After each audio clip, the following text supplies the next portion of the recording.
Hi good morning. मैं हूँ राजेश कुमार प्रमाणिक, टाटा पुलिस जयवासा इतिहास विभाग। मैं आज की इस क्लास के माध्यम से आप सभी को ये बताने जा रहा हूँ कि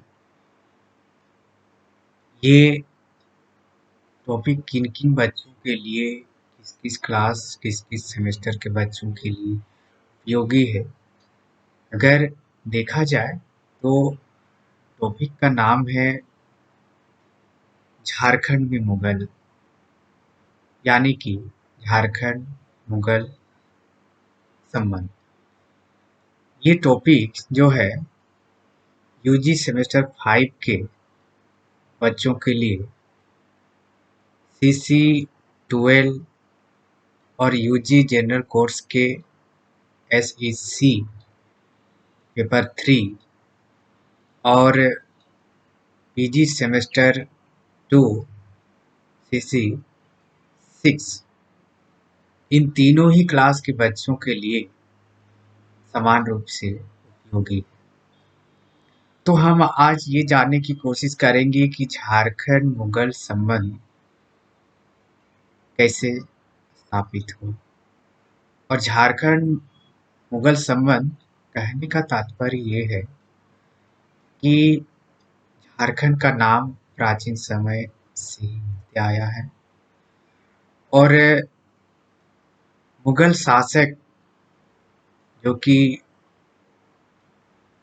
मुगल वंश का संस्थापक बाबर थे, जो 1526 ईस्वी में दिल्ली सल्तनत के अंतिम राजवंश लोधी वंश के शासक इब्राहिम लोधी को पानीपत के युद्ध में पराजय करने के बाद हमारे हिंदुस्तान में एक नई वंश की नींव डाली, जिसको हम लोग मुगल वंश के नाम से जानते हैं। तो इसमें ये देखना है कि मुगल शासक बाबर से लेकर आगे औरंगजेब तक या परवर्ती मुगल शासकों के साथ झारखंड का कैसा संबंध रहा, यानी कि झारखंड को किस तरह से इन मुगल शासकों के द्वारा उपयोग में लाया गया, कैसे वो लोग यहाँ आए, किन उद्देश्य को लेकर के आए और कैसे यहाँ के तत्कालीन समयों के स्थानीय शासकों के साथ अपना संबंध को आगे बढ़ाया और किन किन चीज़ों को इन्होंने ध्यान में रखते हुए झारखंड की ओर आकृष्ट हुए। अगर देखा जाए तो आप सभी जानते ही हैं कि मुगल शासकों में से अकबर सबसे महान शासक थे। अकबर के दरबार में, अकबर के संरक्षण में कई ऐसे दिग्गज इतिहासकार विद्वान रहते थे, जो कि ये सभी इतिहासकार विद्वान अकबर के शासनकाल से संबंधित और मुगल काल से संबंधित कई तथ्यों को इन्होंने अपने ग्रंथों में उजागर किया है, लिपिबद्ध किया है। तो देखा जाए तो अकबर के इन्हीं नवरत्नों में से, इन्हीं दिग्गजों में से अबुल फजल का नाम आपने सुना ही होगा। अबुल फजल के दो ग्रंथ प्रमुख रूप से, जैसे कि अकबरनामा और आइन अकबरी, ऐतिहासिक दृष्टिकोण से काफी महत्वपूर्ण है। तो अबुल फजल के अकबरनामा में इन्होंने उल्लेख किया है कि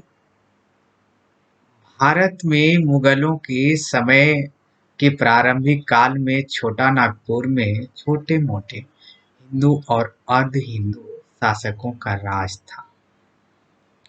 उनमें पलामू के रक्सेल, पोखराह के नागवंशी और सिंहभूम के सिंह राजवंश प्रमुख थे।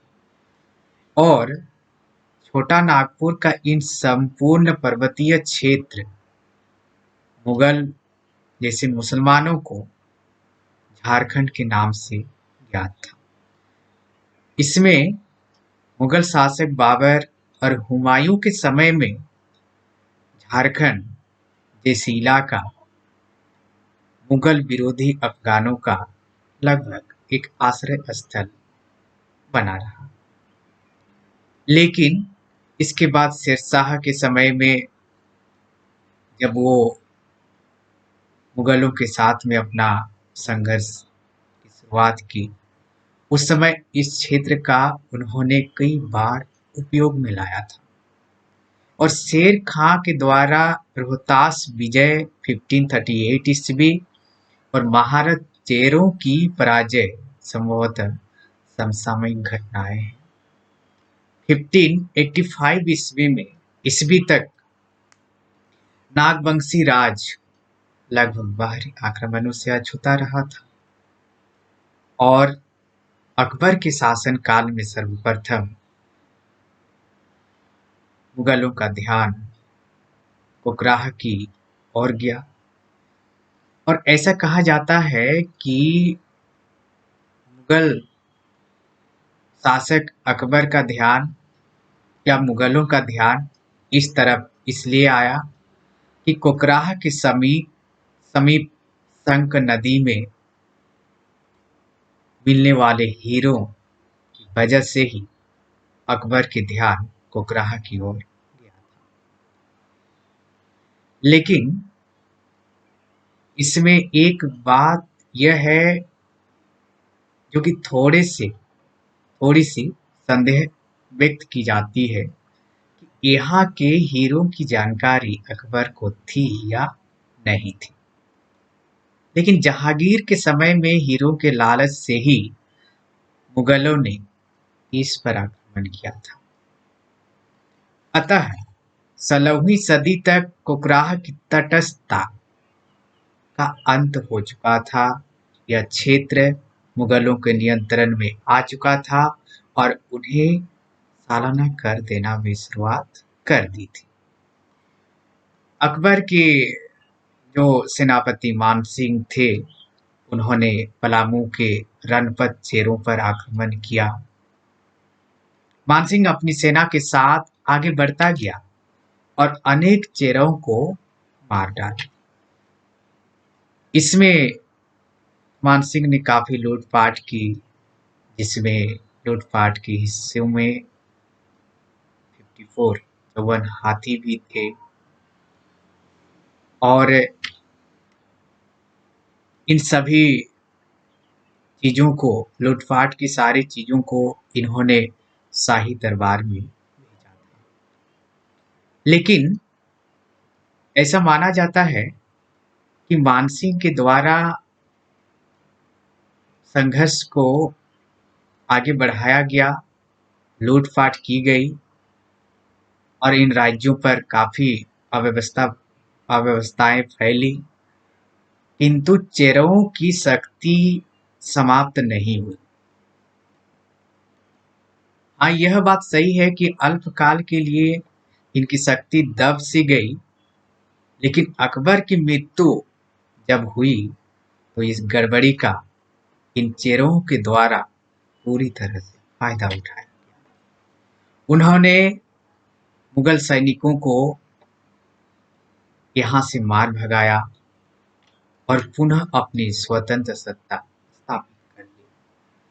कोकराह के नागवंशी राजा मुगलों का विश्वस्त अधीनस्थ बन गया था। जैसा कि उड़ीसा के अभियान के समय मुगलों को दी गई सहायता से स्पष्ट है कि नागवंशी राज्य मुगलों के अधीनस्थ हो गए थे। इसमें ये देखना है कि इन सभी मुगल शासकों के आक्रमण के बाद जब जहांगीर की पारी आती है इस पर आक्रमण करने की, इस पर अपना लालसा, अपना उद्देश्य को लेकर, तो जहांगीर के शासन काल में मुगल झारखंड संबंधों के इतिहास में सर्वथा एक नवीन युग की शुभारंभ होती है। विशेषतः मुगल नागवंशी और मुगल चेरों के संबंध में। जहांगीर को कोकराह की नदियों में मिलने वाली हीरों की जानकारी थी और ये हीरे कोकराह के समीप संक नदी में मिलते थे।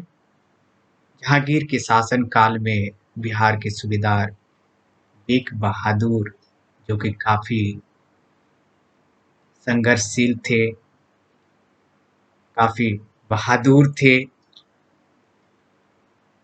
इन्हें जहांगीर ने बिहार के सूबेदार के रूप में नियुक्त किया और बेग बहादुर, जो कि खड़गपुर विद्रोही राजा संग्राम सिंह को दबाने में सफलता प्राप्त की थी, इन्हीं इसी खुशियों के